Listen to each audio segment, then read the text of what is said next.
नमस्कार मंडळी. तर आज मी तुम्हाला ना चवळीची भाजी करून दाखवणार आहे.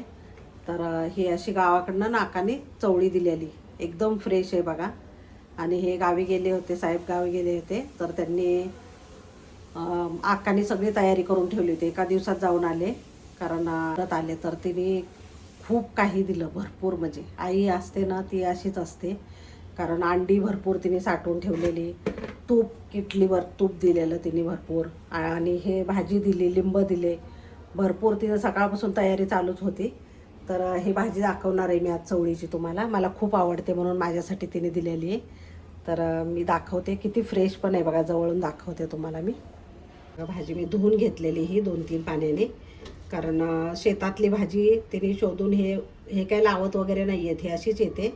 तर मला खूप आवडते, तिलाही माहिती आहे, म्हणून तिने माझ्यासाठी शोधून. आणखीन काय पाऊस पडलेला नाही आहे जवळ, म्हणजे पाहिजे तेवढा, नाही तर ही भाजी खूप येते पावसाळ्यात. तर ही भाजी दिलेली, तर मला लसूण आणि मिठावरच मी करणार आहे ही भाजी. तर बघा मी आता कशा पद्धतीने करते. ह्याचे देठ पण मी घेतलेले आहेत बघा, देठ पण खूप छान लागतात हे, त्याच्यामुळे देठ ठेवलेले आहेत मी. आता कढईमध्ये मी थोडंसं पाणी ओतलेलं आहे, गरम पाणी, म्हणजे पटकन शिजली जाते म्हणून. आणि त्याच्यामध्ये ही भाजी टाकून घ्यायची. त्याला तांदूळची भाजी म्हणतात बघा, इकडे चवळी म्हणतात, पण आम्ही तांदूळचीच म्हणतो भाजी. आणि हे शिजवून घ्यायचे आता छान, आणि अशी मिक्स करायची. एक 5-7 मिनिटातच छान शिजते ही भाजी, जास्त वेळ लागत नाही. मंडळी बघा शिजलेली आता भाजी. हा देठ ना असा मोडून बघायचा, लगेचच हे होतं, शिजल्यासारखा झालेला आहे. आणि जास्त पण एकदम चिखलासारखी करायची नाही आहे, थोडंसं कच्चीच ठेवायची, असं दबला गेला पाहिजे देठ. आणि पटकन शिजते, त्याला काही जास्त वेळ लागत नाही. आणि एवढी शेतातली भाजी अशी ना माझ्या मुलांना पण आवडते आणि मला पण आवडते. तर सुनबाईला पण आवडायला लागली, तिला पण मी केलेली भाजी ही अशी केली ना मी, तर आवडायला लागली तिला पण. ती म्हणते खूप छान लागते. तर आता सगळ्यांसाठीच केलेली मी. तर आता हे गॅस बंद करणार आहे. आता ताट ठेवलेलं आहे आणि ताटावर चाळण ठेवली, त्याच्यामध्ये आता मी भाजी काढून घेणार आहे. थोडीशी गार होऊ द्यायची, थोडीशी गार होऊ द्यायची आणि पिळून घ्यायची.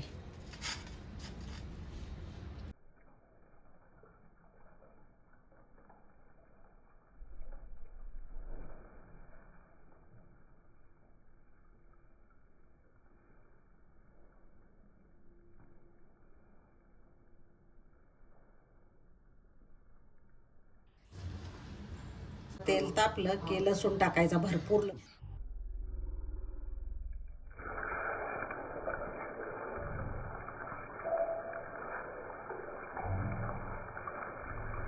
मीठ पण येतं.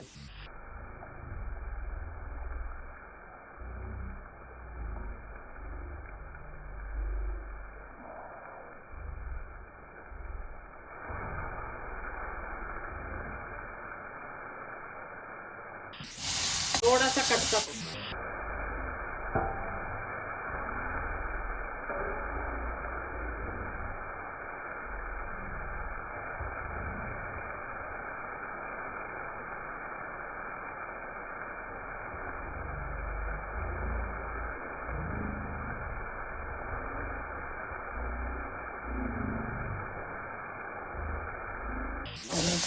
सगळी भाजी टाक.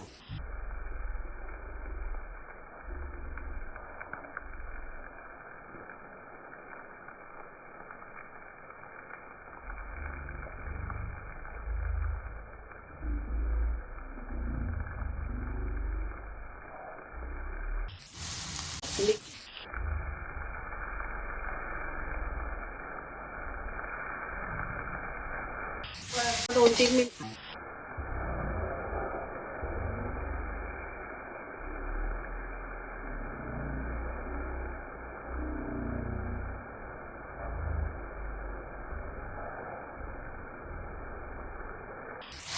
तर चला तर मंडळी, आता मी काढून घेते भाजी. आणि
विसरू नका.